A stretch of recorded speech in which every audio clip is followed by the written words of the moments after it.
लेलू रूपावा सजाई देलू बिजली गिराई चूड़ी कंगना बजाई जालू दिल में समाई चूड़ी कंगना बजाई जालू दिल में समाई जैसे मोरे के मोरनिया नियन लागेलू 52 गज के दामन पैर मटक चललू 52 गज के दामन पैर मटक चललू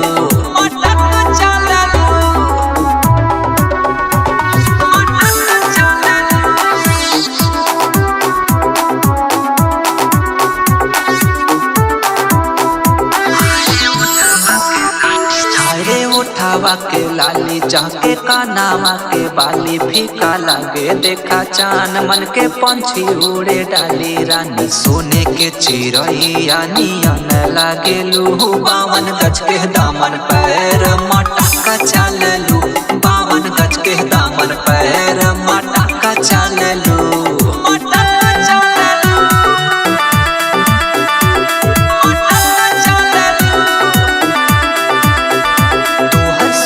के उमर बाटे पतली कमर गोरे गोरे नियन गाल कहे लागे ना नजर जैसे सूरज के किरनिया नियन लागेलू 52 गज के दामन पैर मटक चललू 52 गज के दामन पैर मटक चललू